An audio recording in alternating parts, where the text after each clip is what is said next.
ये डिस्कस करते हैं आज के पास्ट ईयर क्वेश्चंस। और पहला क्वेश्चन आपके लिए ये रहा।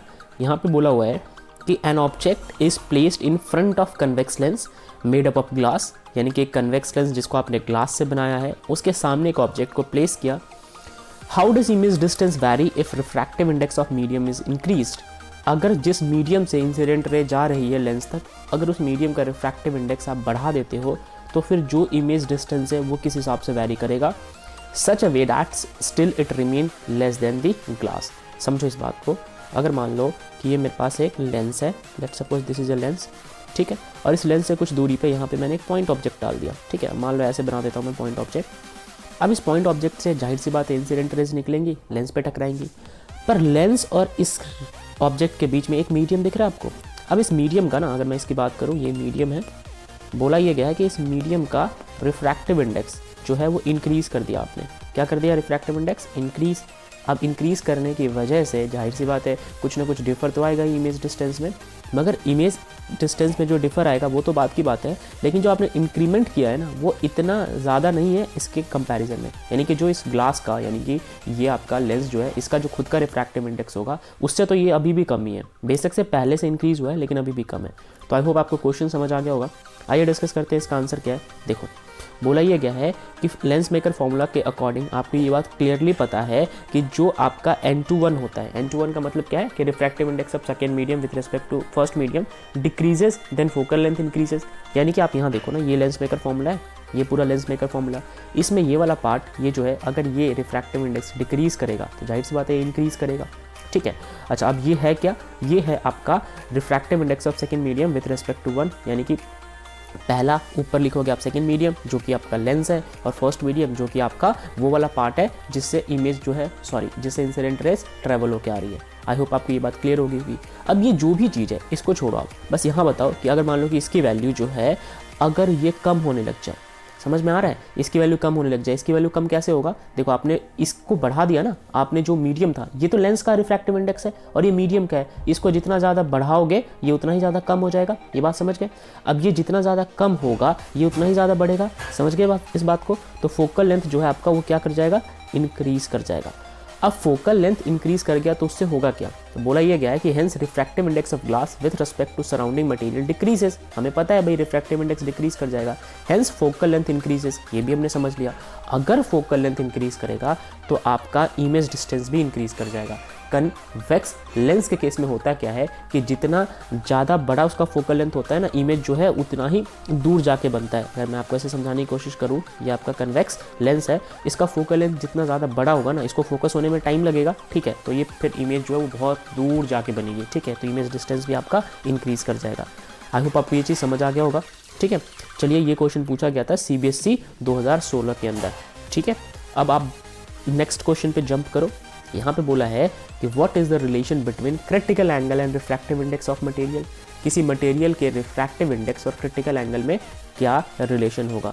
तो रिलेशन होता है रिफ्रैक्टिव इंडेक्स और क्रिटिकल एंगल में, वो होता है n is equal to 1 divided by sine C. n आपका क्या है? रिफ्रैक्टिव इंडेक्स, 1 अपॉन में साइन सी। ये हमेशा याद रखना, ये आगे के न्यूमेरिकल में भी बहुत ज़्यादा हेल्प करेंगे, ठीक है। तो ये हमारा रिलेशन है, c यहाँ पे क्रिटिकल एंगल है, ठीक है, ओके, ये बात आप समझ गए। चलिए, अब हम बात करते हैं सेकेंड पार्ट का। यहाँ पे बोला हुआ है कि does critical angle depend on colour of light. क्या क्रिटिकल एंगल लाइट के कलर पे डिपेंड करता है? कि सपोज अगर रेड कलर की लाइट है तो उस केस में क्रिटिकल एंगल बढ़ जाए, वॉयलेट कलर है तो घट जाए, क्या ऐसा कुछ वैरी करता है? वेल, आंसर ये है कि since refractive index depend upon wavelength of light, refractive index wavelength पे तो डेफिनेटली डिपेंड करता है, ये बात हमें मालूम है। The critical angle for given pair of media is different for different wavelength. तो आप सोच के देखो ना कि हर किसी का वेवलेंथ अलग होता है, जितने भी लाइट रेज होते हैं उनकी जो अलग कलर डिफरेंट हो जाए तो वेवलेंथ अलग, अगर वेवलेंथ पे डिपेंड कर रहा है तो इनडायरेक्टली कलर पे तो करेगा ही। तो यस, रिफ्रैक्टिव इंडेक्स जो है वो डिपेंड करता है किस पे? कलर पे, ठीक है, ये बात समझ आ गया। चलो, अब डिस्कस करते हैं नेक्स्ट क्वेश्चन। यहाँ बोला हुआ है, ये न्यूमेरिकल है और ये आपके इस फॉर्मूले पे कहीं ना कहीं बेस्ड होगा। देखो, for the same value of angle of incidence the angle of refraction in 3 medium A, B, C are 15 degree, 25 degree and 35 degree respectively. यानी कि एंगल ऑफ इंसिडेंट तो सेम रहने हैं, लेकिन 3 मीडियम बनाते हैं। सबसे पहले देखो, ये मीडियम 1, ये मीडियम 2 यानी B, ये C, ठीक है। इन पे आने वाली, इन पे होने वाली इंसिडेंट रेस का जो एंगल है वो सेम है, ये तीनों इंसिडेंट रे इन पे। चलो, ये इंसिडेंट रेंज के एंगल तीनों के लिए सेम है, बट जो इनका रिफ्रैक्शन है, ठीक है, वो अलग अलग है। इंसिडेंट का एंगल सेम है बट रिफ्रैक्शन का एंगल अलग अलग है। तीनों के केस में मैंने बता ही दिया, 15, 25 और 35 डिग्री दिया हुआ है।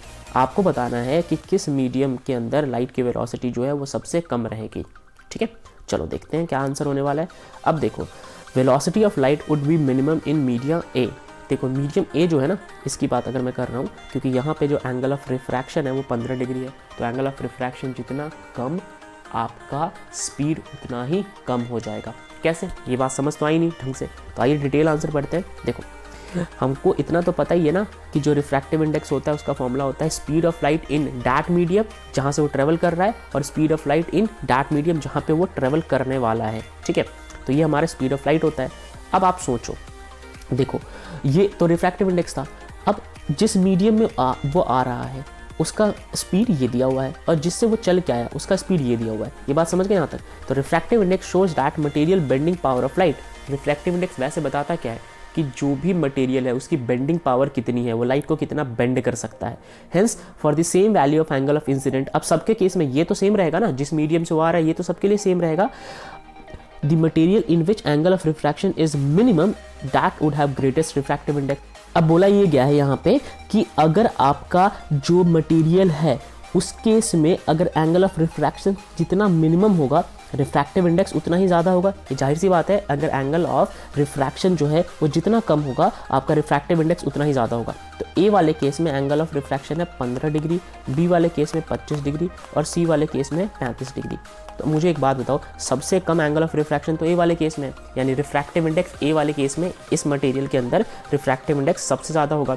अब अगर रिफ्रैक्टिव इंडेक्स ज़्यादा है, इसका मतलब क्या है कि भाई वो किसी लाइट रे को सबसे ज़्यादा बेंड कर पा रहा है, उसकी एबिलिटी बेंड करने की सबसे ज़्यादा है, और वही लाइट रे सबसे पहले बेंड होगी जिनकी वेलोसिटी जो है वो कम होगी। यानी कि जिसका रिफ्रैक्टिव इंडेक्स ज़्यादा उसकी वेलोसिटी कम, और रिफ्रैक्टिव इंडेक्स ज़्यादा किस पर डिपेंड करता है, किसका एंगल जो है वो सबसे कम है, यानी कि 15 डिग्री वाला उस केस में वेलोसिटी सबसे कम होगी, यानी कि हमारा करेक्ट आंसर है मीडियम ए।